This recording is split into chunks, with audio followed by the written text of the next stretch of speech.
Well, it looks like it's time for another Radical Retro Rewind. I am joined by Rob. He is here to discuss one of my favorite movies. But is it Rob's? Is it Rob's? Yeah, that's why everybody's tuning in. They want to know if this is my favorite. So I love witch movies a lot, but sometimes not all of them hit the mark. Will this be one of them? I don't know. Spoiler alert, I have a feeling that you will be getting different points of view on this movie, 1998's Practical Magic. Of course, pretty much known as a staple of ABC Family, Freeform, Fox Family, whatever your generation incarnation of the Family Channel was. Do they do this on 31 Days of Halloween? Is It's this still- part of their lineup? As of last year, I want to say yes. I mean, we know it's all about Hocus Pocus, but I could have swore this was part of the lineup, so I guess it definitely falls under that. I mean, Halloween is celebrated in the movie too, so it makes sense. But yes, definitely ABC Family for sure.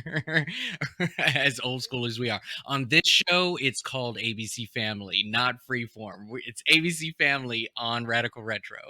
what does even freeform mean? Where does I this come looked up from? the meaning of that one day, and it made total sense the way that they described it, but now I forgot it. I'll have to look it up while you introduce the rest of the movie. Okay, so Practical Magic has become a cult classic, honestly, because like many movies that are cult classic, it did not really make a big impact, I feel like, when it was released in theaters back in 1998. I have a feeling as well, if anyone knows this show and knows of Rob's show, Brunch with the Hallowells, we are both huge 1998 original Charmed show, which came out the same year. Matter of fact, Rob, Charmed came out October 7th of 1998, and Practical Magic came out October 16th Wow. of that year.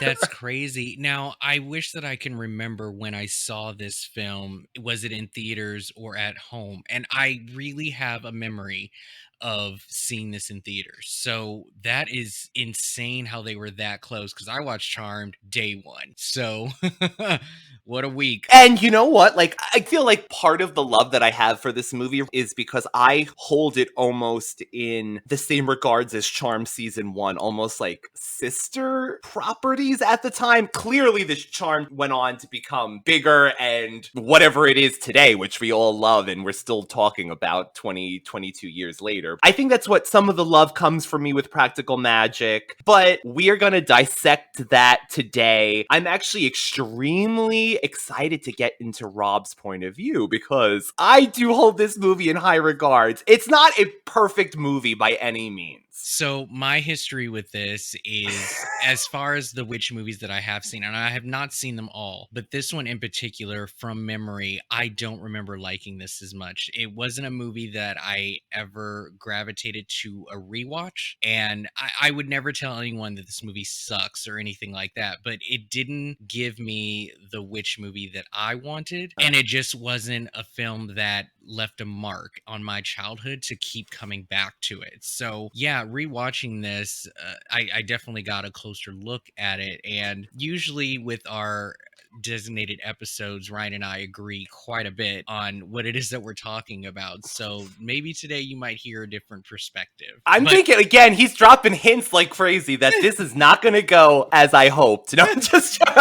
Okay, so before we start, this is what they had to say. So the creator or the showrunner. So I'm assuming they sold Yeah. the family? Yeah. It was rebranded and named Freeform. Basically, one of the showrunners or creators of this said that Freeform and insisting that it will target a new demographic called Becomers. October 6, 2015, Disney ABC Television Group announced that ABC Family would be rebranded as Freeform. A shame, ASCHEIM, I'm assuming that is one of the showrunners or channel runners, explained that Freeform was intended to represent how becomers are in the formation of their lives and that the brand would reflect participatory experience for viewers across multiple platforms. Since 2015 too. Yeah, I Wow. know. So, I mean, I read that and I was like, okay, they have a play on words, the formation, and, young people forming into their lives. So I get it. It's not self explanatory, but I like my ABC family. It was a family channel. So, yeah. S Club was Right. on there. So, okay, so we're to assume that they want to form young people's minds into Halloween because that's really all I think about now. When I think about that channel is Halloween. So, Right. okay, so Practical Magic stars pretty much, a powerful cast. Yes, definitely. Do you think that's what helps it today to be as remembered as it is? Or is it these repeat viewings, marathons around Halloween time? Well, okay, so tell me if I'm wrong, but it seems that Practical Magic is a definite target audience of women and younger Definitely. ladies who are growing up and seeing these, I will say it, sort of role models on television. I mean, what young girl didn't want to be Sandra Bullock and Nicole Kidman, especially the specific characters which depicted the shy, geeky type and also the rambunctious, I shouldn't say troublemaker, but wild child. Sex pot. I mean, Redheaded sex lady. there was a little bit of everything as far as girls who want to like grow up faster than ever. And so, given that this was also a book, correct? It is. It is. So I have a feeling that the younger audience who read these books have sort of a way of just projecting themselves into these characters and just living out a very magical and, of course, a very romantic love story that's played out. And not to rehash, because some viewers might have listened to our conversation on Brunch with the Hallowills. Like, going into this, we had discussed this movie because I brought up Sally's character, Nicole Kidman's character, as a witch on that show. But the book is very different. It's very different. I read it at the beginning of the pandemic last year, and for some reason it's a blur. I think that's because my memory, I just wanted to forget the last year. But it is not like the movie. They definitely took liberties with everything. There's like the basic plot, the characters, but it is a completely different movie. I feel like they're almost more herbalists in the book. Like, everything has like a natural remedy and things like that. It's not as magic, quote unquote. Magic like we would assume it and say magic beings. Yeah. I had told Rob going into this, if he could picture a chilly fall night, the leaves are turning colors, you light a candle perhaps because you want to be in the ambiance of October. And really, in New York here where I am, when it starts to turn this chilliness and you feel like late September, like October's coming, I just want to turn on this movie. Again, but it doesn't even show really. There's like one scene that takes place in October, which is at the end on Halloween when they jump off the roof. But it's still an October movie for me. Yeah. A Halloween-esque movie. I guess it comes from the witches. So it's funny that you say that. I just literally came up with this term right now. Copyright, just saying. I don't think anybody would steal it. But again, this is a movie that I would call a snow globe movie. And what I mean by that is that the movie and its story is so contained in their own little bubble. They've created this sort of world where literally what you see in there happens 365 days a year. Like, yes, there are definite visits to the city and we're dealing with Jillian and her man and all of that drama, but just how big the trouble gets in their lives and how like everything is sort of dealt with, the moms and their like, trouble with witches and it just seems like such a contained movie. But what Ryan said was like, oh, picture this autumn night, blah blah blah. Like, all of that is contained in a snow globe. You're just creating this moment that you just want to be stuck in all the time. And I love it. Rob, please start coining this and using this on your podcast too, because that's a great term. But I mean, just think about it. It's like they don't necessarily, again, there's so much to kind of go over, but they don't really like deal with, I guess, the real world. It's weird. But it does create a certain fantasy and a moment that people love to be stuck in when they want to feel a certain way. And so that's why I think this movie is a snow globe movie. So it just, yeah, that's how I see it. I definitely know how to tune in to a film that definitely creates stuff like that. And I didn't go into it with just like, oh my god, how dare they, blah blah blah. So here's the thing, I know everybody's anticipating, we just keep going around in circles with this. So practical magic for me was not as bad as I remember it. However, I do have some heavy problems with it, and that's only because I'm watching it today. Now, if we had done this show maybe 20 years ago, I would have a different opinion about, well, actually, was this movie like, it's a Well, little over 90. 20, Okay, so 90. it's a little Yeah. over 20 years ago. So I would say like 10 to 15 years ago, I may have a better opinion about it.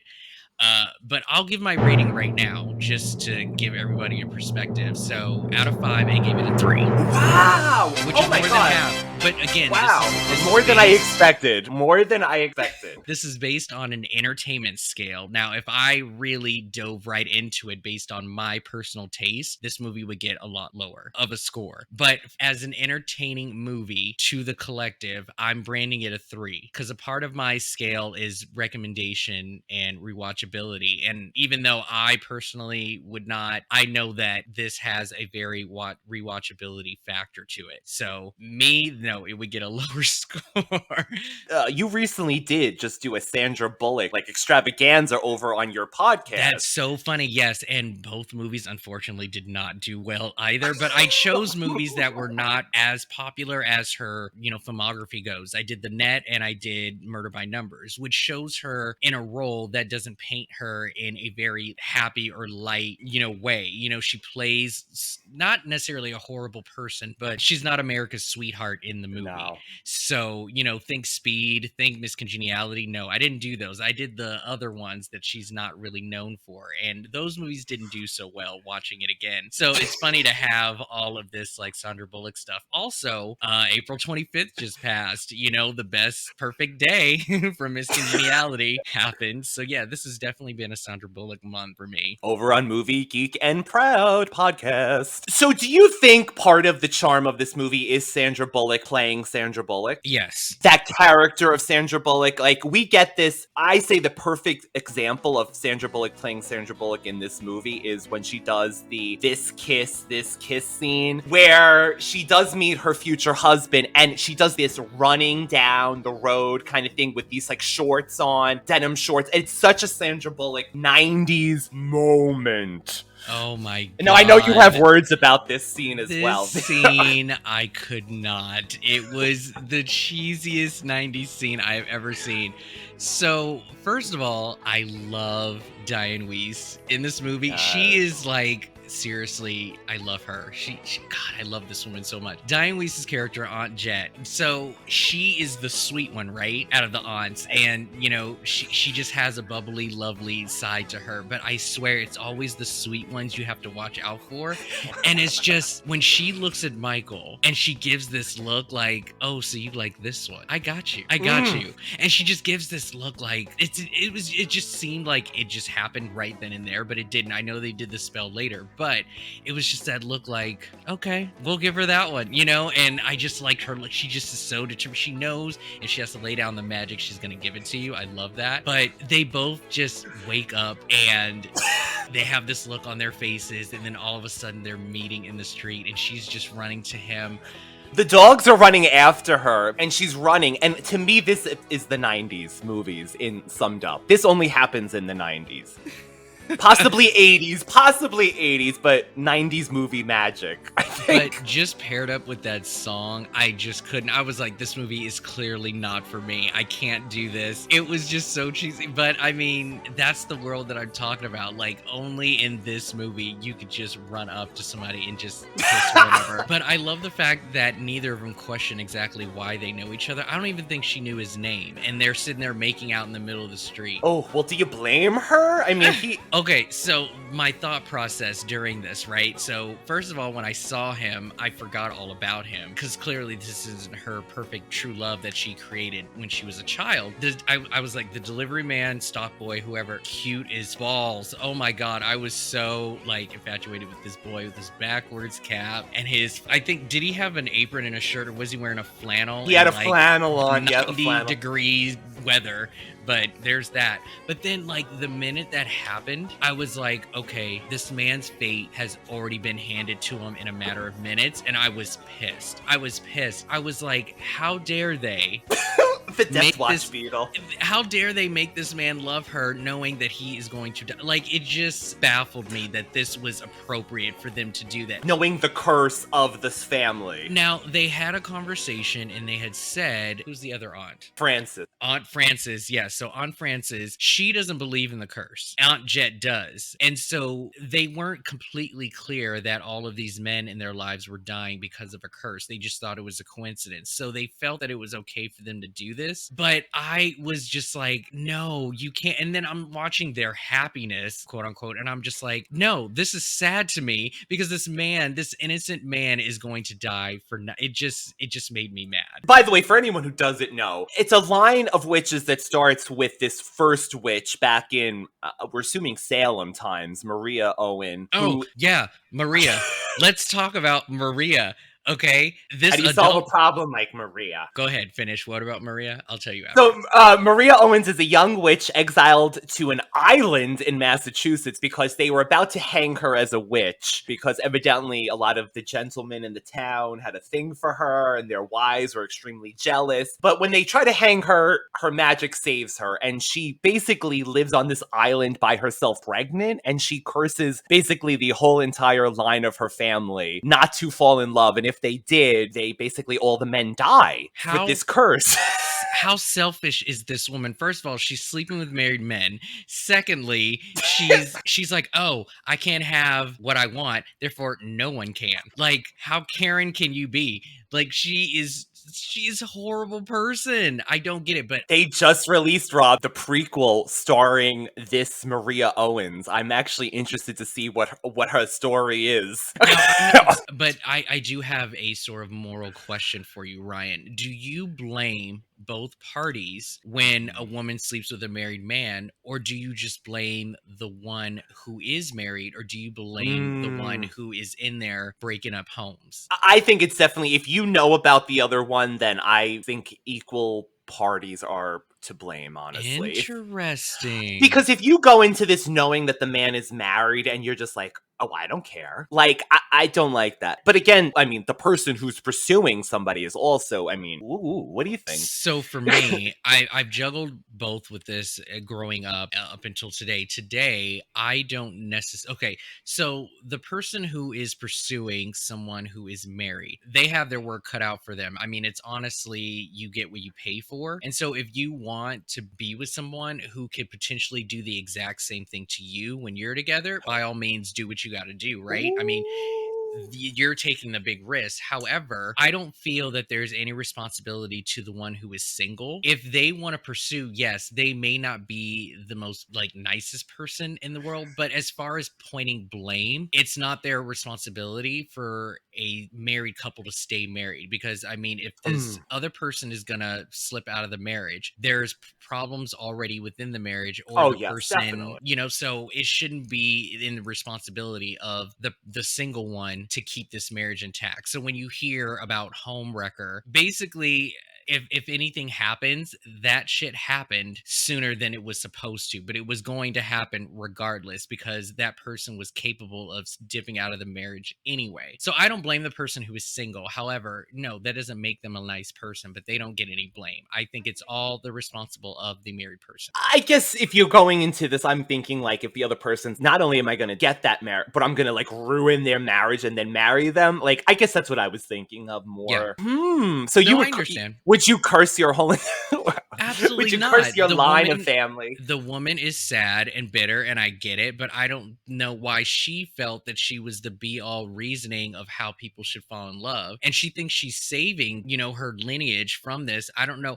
But that's the thing about this curse that I think is so messed up. So let's just go through this. I got to get this Yes, out of my yes. system. So on our, while we're recording, I had changed my name and labeled to hashtag justice for Michael, because I think that Michael got the very short end of the stick here. To me, he was a sperm donor and only used to produce 2 witches to further their line and increase their numbers. I don't And you think this. notice it's when it's females too they give birth to. It's like that charmed destiny.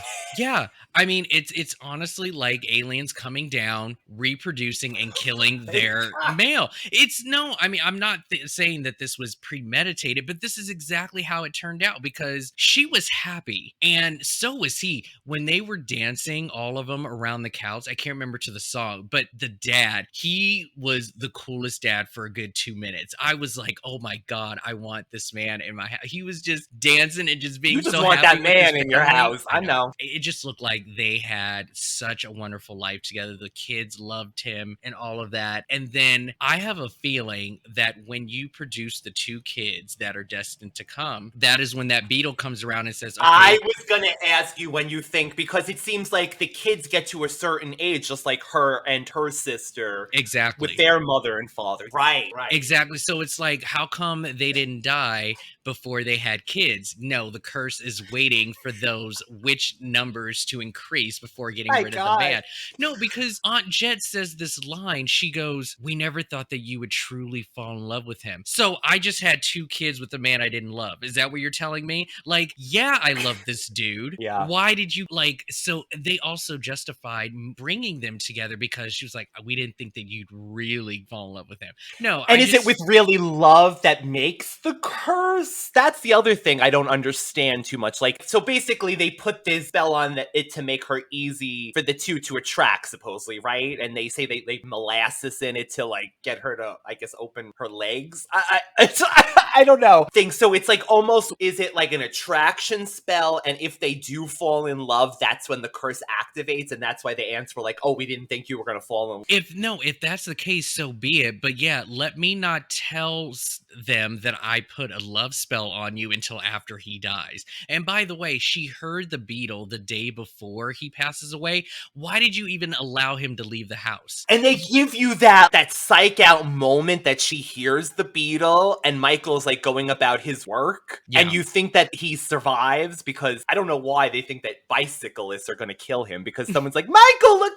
out. And it's like these cyclists that like, you know, like ride through him with the right hit. You can't get, because those bikes are going like, pretty fast, and they take over the road. Let me tell you, any cyclists out there, you run the road. You take over when you're driving. But it's also like, how do you know that these 2 were right for each other? I mean, can they be proud of the fact that they produced kids under a spell? But it could have been with a man that she was not right for. Like, you just wonder, but this man's fate already made for him. Gone. He's gone. And okay, tell me this, Ryan. Tell me this, Ryan. Do you believe that there was enough of a mourning period with these kids and their father? Because they rushed through that, I think, real quickly. Yeah, Sally was depressed. We totally get that. But the minute those kids found out about this perfect man she wrote in her diary, they were like, oh my God, it's him. Let's. Yes. I was like, maybe they're just too young to really have such a heavy memory of him, but it was just the way that those kids would talk about the dad. It just seemed like he was more of a memory than an actual being. It just didn't make any sense. Well, what about even them as kids? Her and her sister, when their parents die and they go to live with the aunts as well, they were just like, is that why mommy died of a broken heart? Because they seem to get over it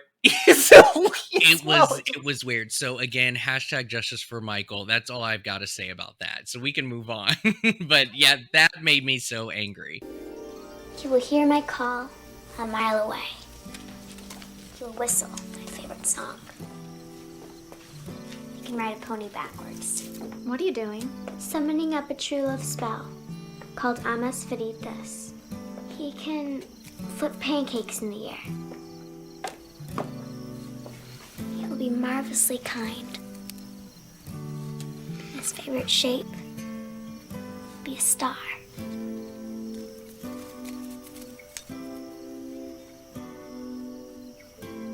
And he'll have one green eye. And one blue.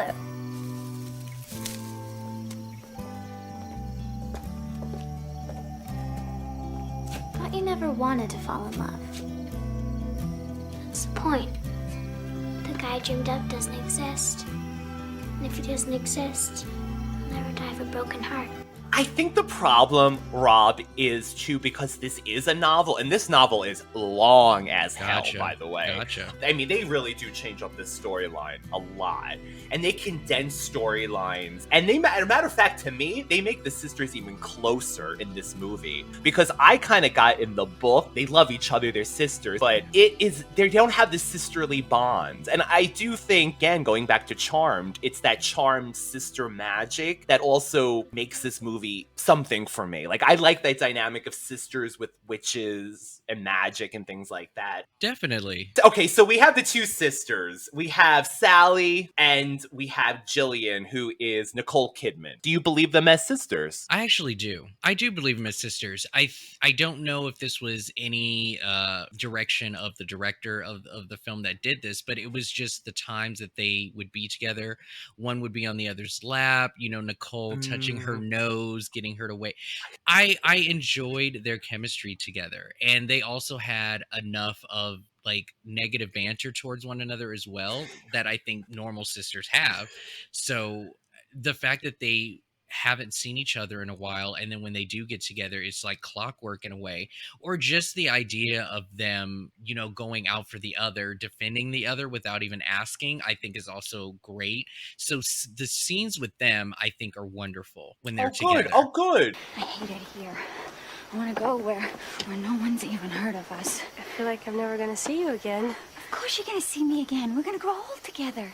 It's gonna be you and me. Living in a big house, these two old biddies with all these cats. I mean, I bet we even die on the same day. You swear? The two sisters do become separate for a while. Jillian moves. She meets her own man. Sally does get married, as we say. She has the two kids. The husband dies. Now, at this point, Jillian does come because I guess they have this psychic connection that she feels there's something wrong with her. She drives all the way overnight to come to her sister, and she wakes up and there's laying there. So I like that almost, again, it's the sister moments. She wakes up and she's lying in the bed and she's like, I was really happy. I think you're right. Those are the best moments for me, not even the magic aspect of the movie. So we set that up, and then we also set up that Jillian has this man that she's, I guess, is obsessed with her. Now, this character, Jimmy. Yeah, Jimmy Angeloff. Thank you for saying that last name. He becomes very possessive of her, even down to attempting to brand her with his ring, which we find out later on. Evidently, he has a string of these women that he's done this to, which I think is a cop-out to make it easier that they killed this man.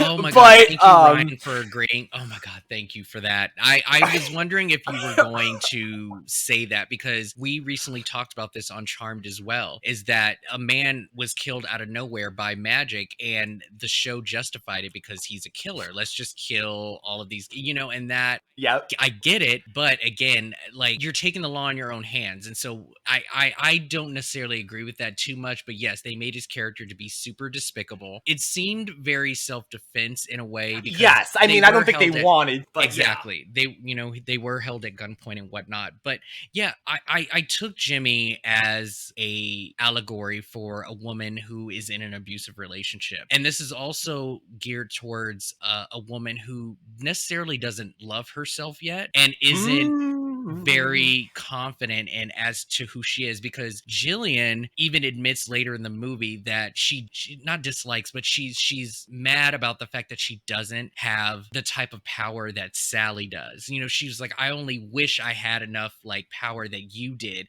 and you don't even practice magic. Like, all of that natural magic in her just went to the wrong sister. But then when she's also possessed, quote unquote, a man honestly controlling a woman to the point of literal possession possession. Like the branding and everything. That's so smart. That's so smart. I think all of it is just Jillian really allowing herself to love herself and to also branch out and be her own woman and be proud of the woman that she is, even as a wild child and a rebellious woman. I think it's okay for her to be sexually positive, and I think she kind of struggled with all of that, and it took her trying to get through this man and this trouble to really for her to just accept it. And you know, they talk about how I think their sisterly bond also broke this so-called curse. I don't know how Aunt Maria's like troubles with them being sisters was a way to do that, but I don't know if that is what broke the curse or not. But yeah, I think the story definitely fell onto this, like a woman just honestly finding herself again and just breaking out of the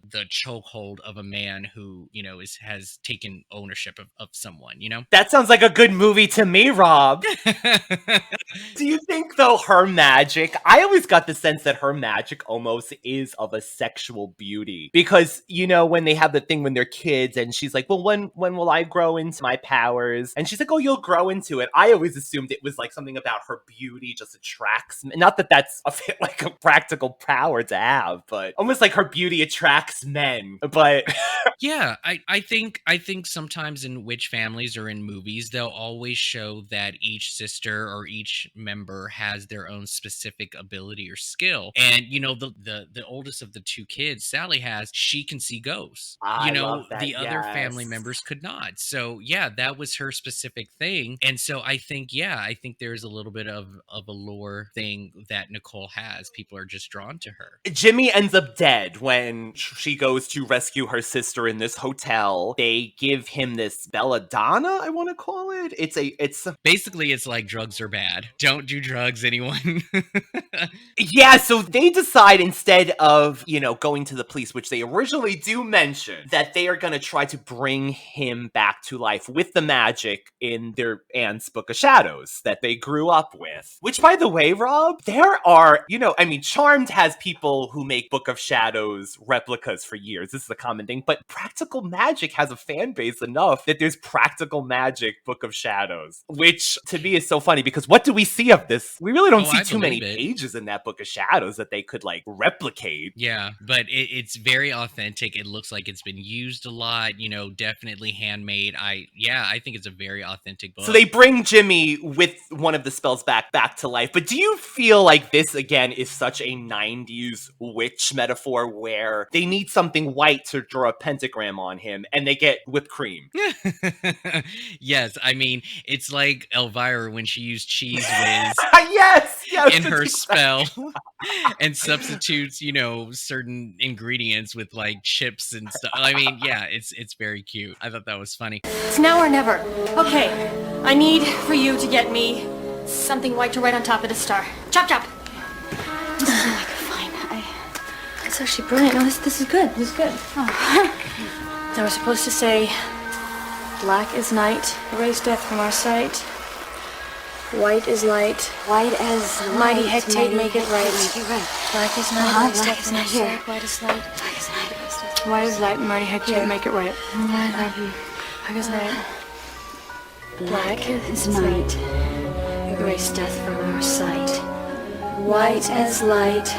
Mighty hectate, make it right. Black is night. Erase death from our sight. White is light. Mighty hectate, make it right. Black is night. Erase death from our sight. White is light. Mighty hectate, make it right. Black is night. Yeah, they were having a little bit too much fun with that. It's funny that they were sort of reaching out to the demon or powerful being Hecate or something. But I remember that name being pronounced Hecate. So I wonder, are those two different people or is it the same and their names were just pronounced differently? The music during the scene too was very Witches of Eastwick. I thought it was a nice little score that they had in there, but the whole like needle in the eye thing, I don't know where that came from. Like, oh, are you glad though they didn't have to do it? Oh my god. So but that's the other thing too, it's like that is part of the spell, so you wonder like if they had actually done it, would something different happen with him coming back? I don't know why Sally agreed to this. This is like the worst idea ever to bring this man back. What do you think? He's just going to leave you alone, go about his life? Like, Right, because he goes right back into choking Jillian Yeah. as soon as he comes back from the dead. I really wish that I could remember. I remember in a show or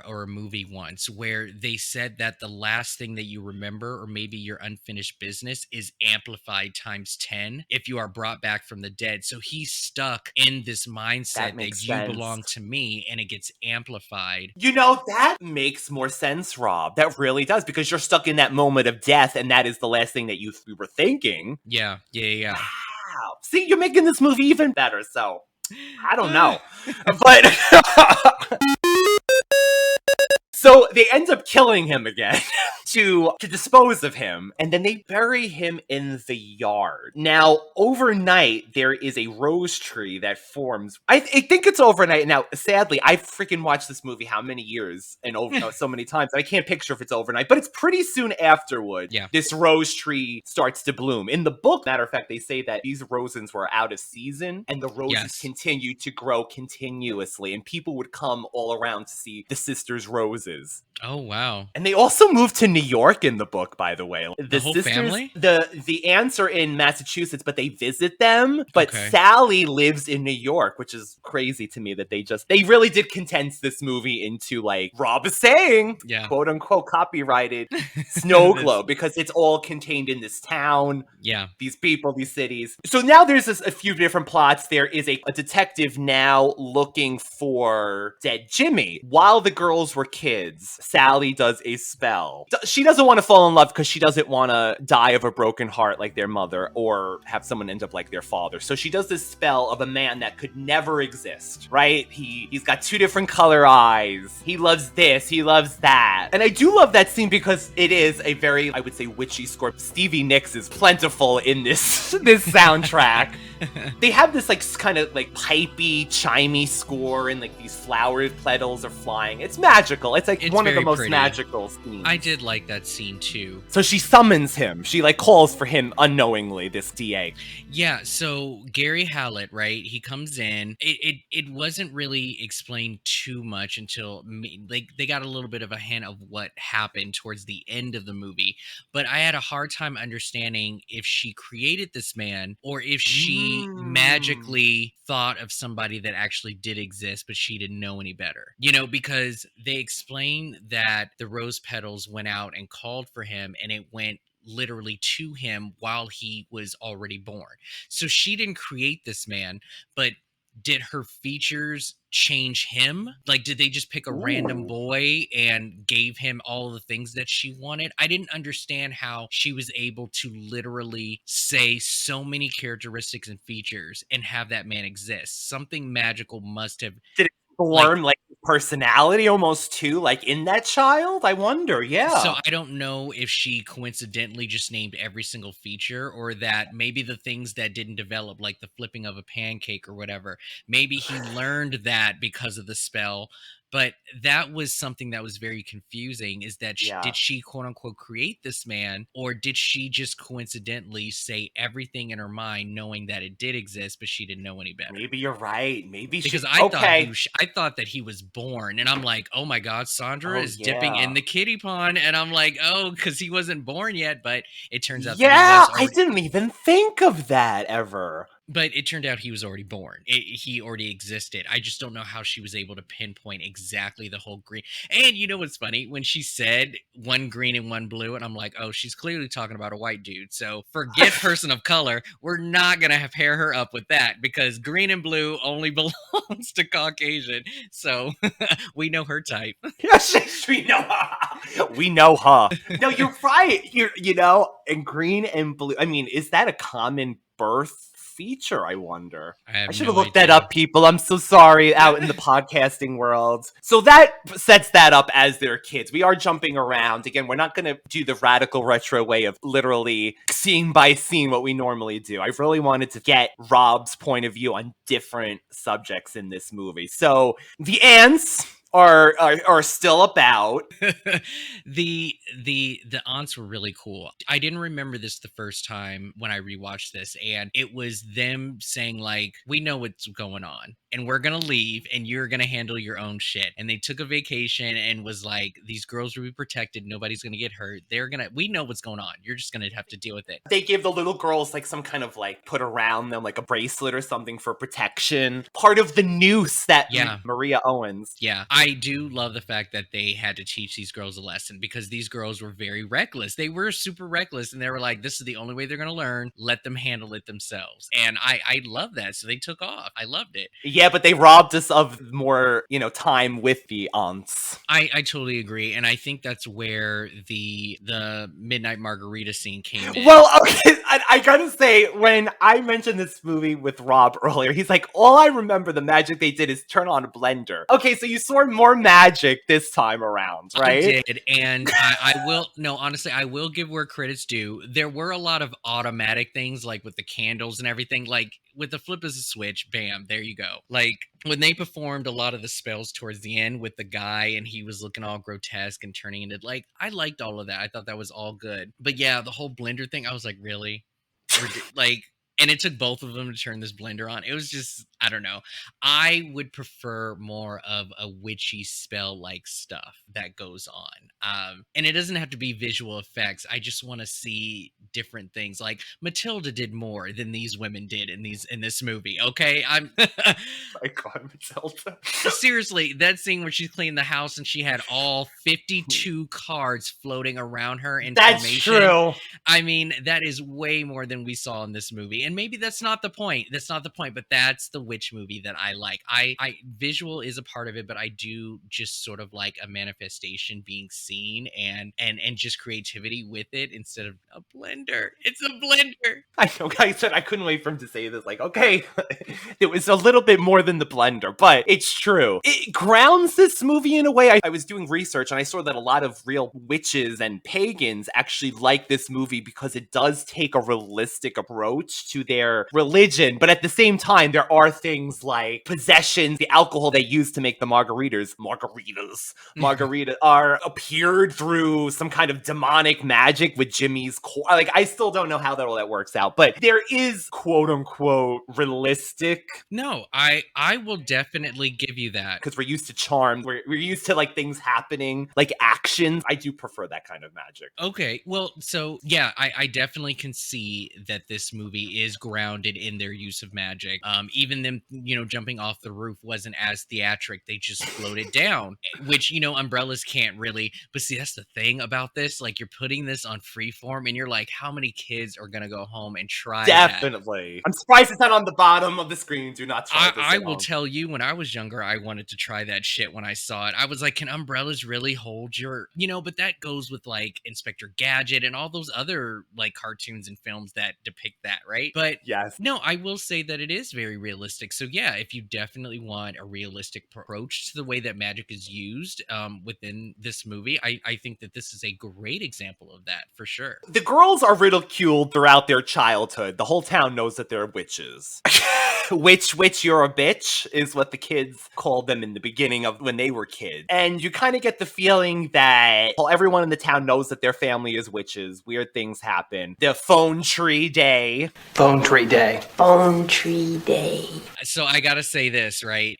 This was actually a really sad moment to see that this family has been known to be witches throughout this town, right? They don't leave the house. Everybody knows about them. And we get Sally and Jillian, and then they grow up, and then she, Sally has kids. So that long period of time, this is at least 20 years, the older generation is still teaching hate into their kids. Yep. I mean, to have these little kids ridicule Sally's kids, you would think, not necessarily that it stopped, but how did these kids come into this much hate so easy to like throw stuff at them? And this is on a Tuesday, like it just, it's just so sad that parents are teaching this. You're not born with it at all. These kids were taught to hate these women and these little kids. Well, there you go. It's these things that are taught, and as we know Definitely nowadays, it's still continue to be taught, and the parents are the bullies because we see them doing the same thing to Sally as an adult, talking about her, whispering about her in the classroom. I feel like when she married Michael and that he was alive for, I'm assuming those kids were like 6, 7. Yeah. Like, they must have been upstanding people of the town. I mean, Michael seemed to be very well liked. I'm surprised that Sally didn't get this through Michael, that they were this happy-go-lucky couple. But they must have said, oh, look, another man died in that family, maybe. So it's true. But I would have loved more scenes of the kids, to be honest. With was it Atona? Is that her name? It's Kyle and Again, I should know this because it's in the book and they focus so much on those damn children in the book. You would probably like the book. Okay, Antonia? let me figure this out. Antonia? Yeah. So with Antonia and Kylie and Evan Rachel Wood, my goodness, I cannot believe that was her. She was so young. I love it. Is. But so with those two, I love that those two were super close and that they were both defending one another. And then I also love the fact that Kylie, she was just like, I curse you with chicken pox. You know, I would have loved more scenes with that, of just the development of these girls having to deal with a town that doesn't like their family and her just learning her powers. I would have loved to have gotten more of that because I love that scene and how all the townspeople were scared of her. So it's just like a modern day witch trial in a way. I would have found that a modern day witch trial, right? Because when Aiden Quinn, Gary, is interviewing the townsfolk, you see that Just they're hearing continuing, yes, and even one woman does say it's like it's not that they're doing it on purpose, but they'll say something and then something will happen or something. You know, like I'm glad that one woman said that. So while we're on the subject, the townspeople are getting interviewed, and there's this woman in a wheelchair, and she's like, arrest her. But then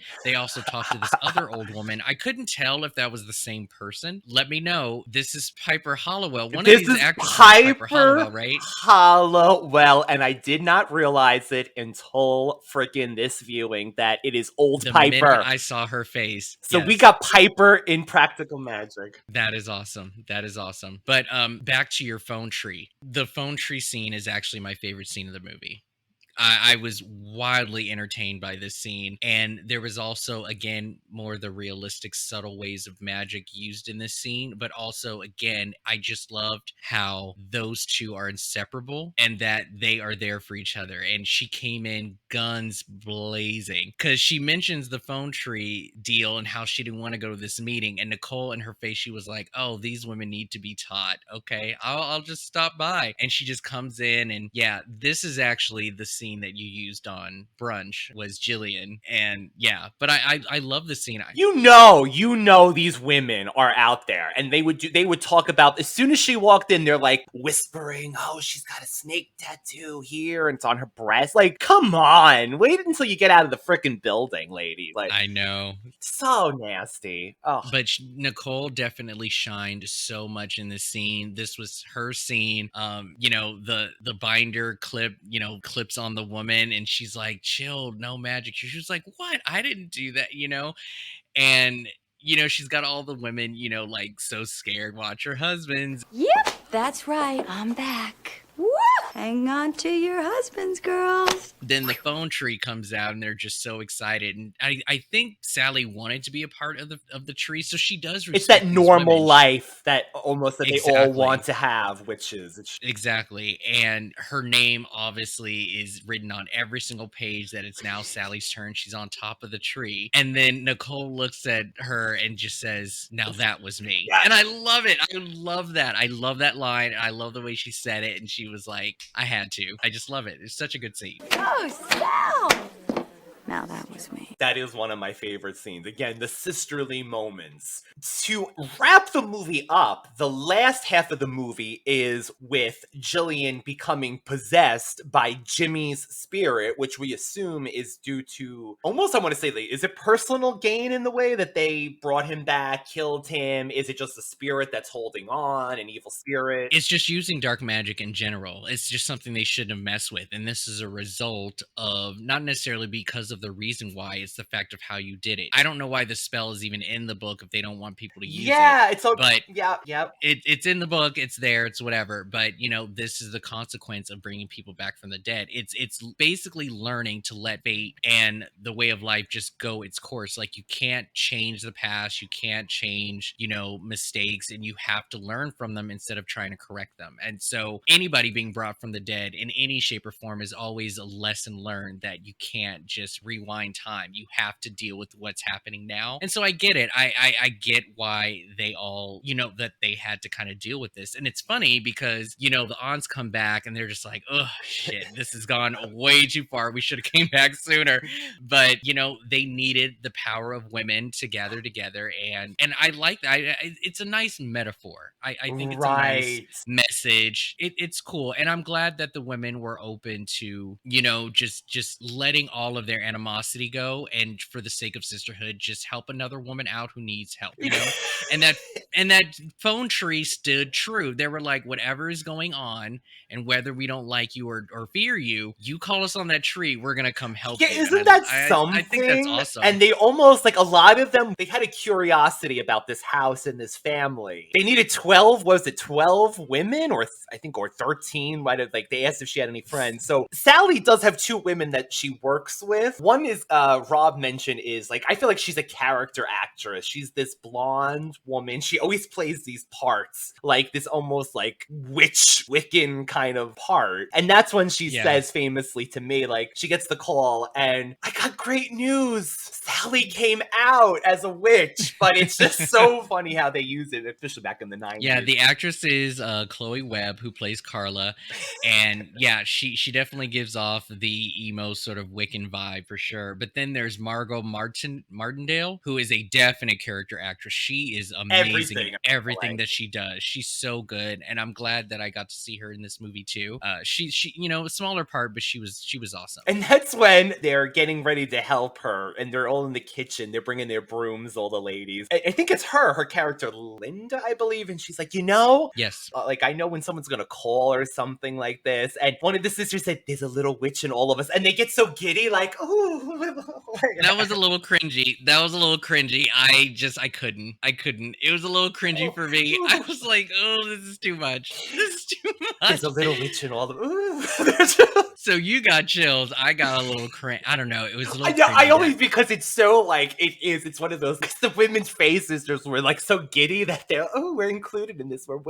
We could be a witch. No, they talk about that all the time. Sometimes somebody knocks on the door and you're like, oh, I know who that is. Or the phone rings and, I totally get it. What was your thing about Gary being a cop and just going through the motion of falling in love with Sally, who was a potential suspect? Like, he clearly broke all the rules and oaths that he took being a cop, revealing, crime scene evidence, fraternizing with the suspects, hiding evidence, and then also not, divulging into the truth. Now, I totally get it. It's a movie. We understand the point and whatever, but it just seemed that this movie was also sort of wrapped up in this very tight bow of no harm, no foul. I mean, these women literally got away with murder. Well, yes, and is this part of the spell that he can't help? Because we find out that there was a letter that Sally had sent Jillian, and as part of the investigation, but he's been reading it nonstop because he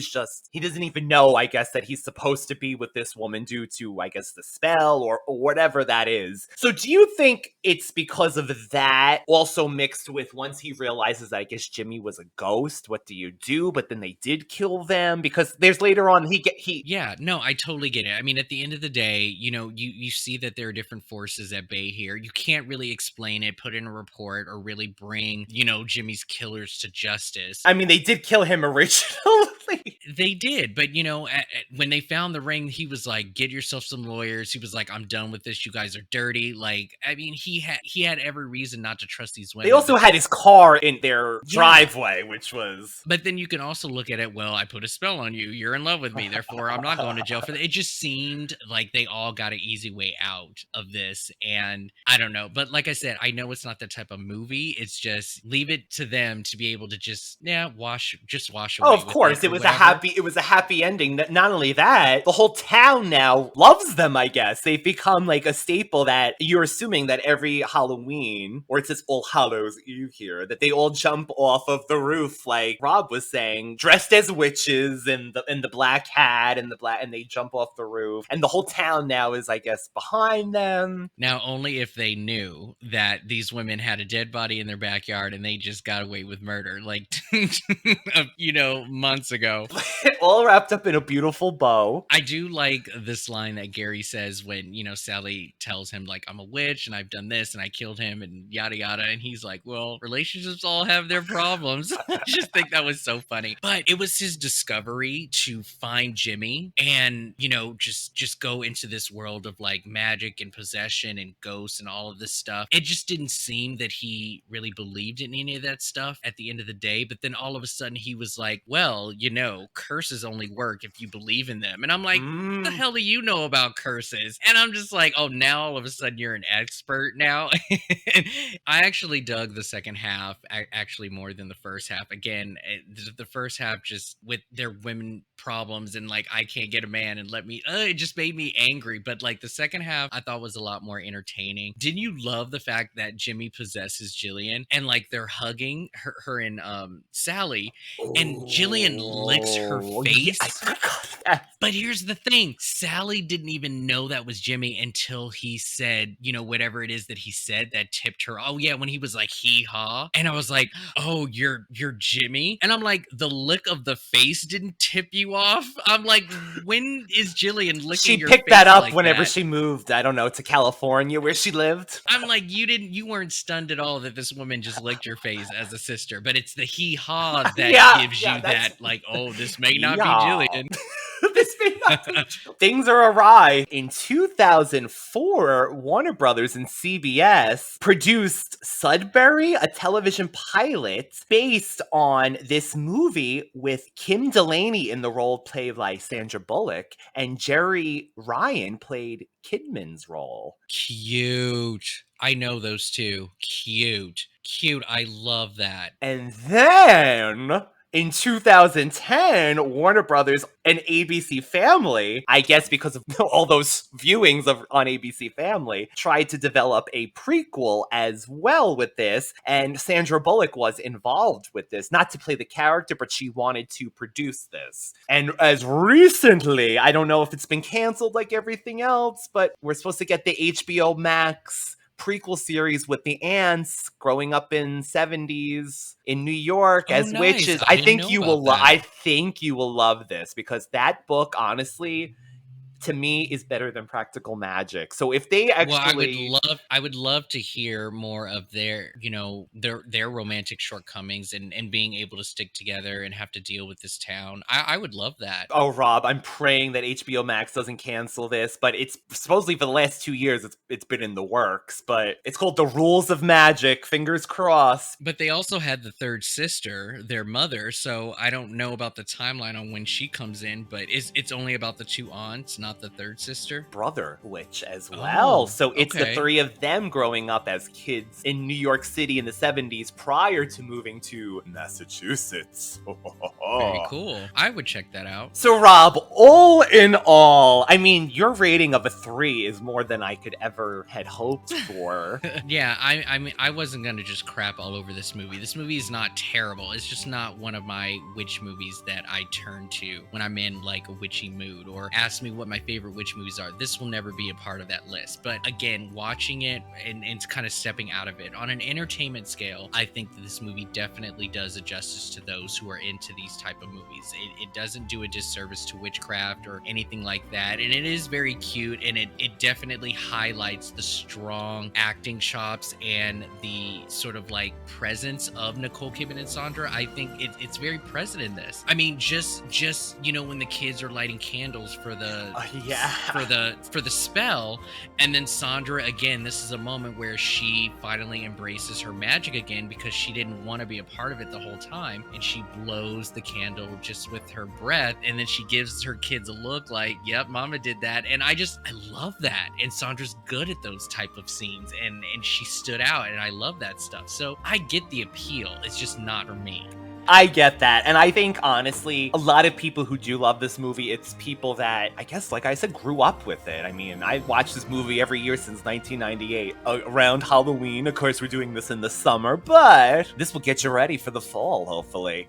Yeah. I mean, we're halfway to Halloween, so, I mean, what better time? Can't come soon enough, if you ask me. Yeah. And again, I am glad that Rob has brought up these opinions, because just like if someone listening to this show, you might not think practical magic is the greatest thing either. So I loved having these opposing views. I'm glad that there's things that Rob still enjoyed. Do you see like the charmed sisterly aspect that what makes me like this, I would say? No, I get that way a lot with friendship movies. If you show me a movie where there's a group of friends who are so tight with each other and a good bond, I dig that stuff. So the way that you view the sister thing, that's how I view, just think of like it. Yes. Like those 7 friends together, I love that. Yes. And so, yeah, I totally understand.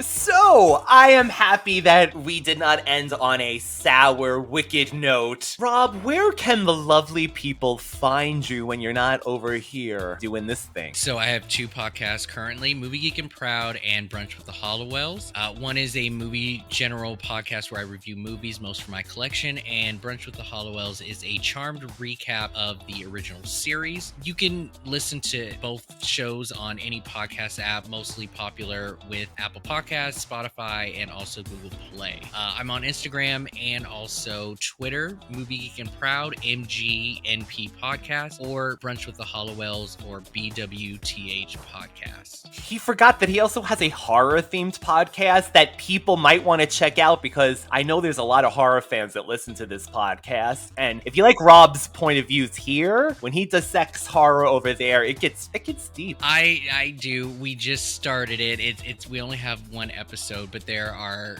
archive episodes on YouTube right now under the channel name Fear Bias, all one word. Ooh. And by the way, everyone, tomorrow is the end of our contest, May 15th by midnight. If anyone did not enter our 1K thank you contest, it's tomorrow. Right now, we don't have a lot of entries, so you might be on the lucky few if you enter at the last minute. We're gonna do a wheel of fortune.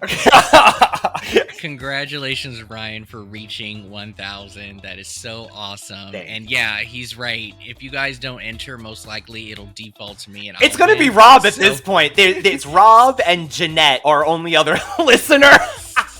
So yeah, claim your prize. There's some really cool stuff there. Thank you so much, Rob. And it's thanks to people like Rob, again, that have gotten me to this point in this podcast. So thank you. And you can reach the Radical Retro Podcast, all one word, on Instagram as well as YouTube, where you can hear this and many other video form streams of the podcast and videos and things like that. Bye, everybody!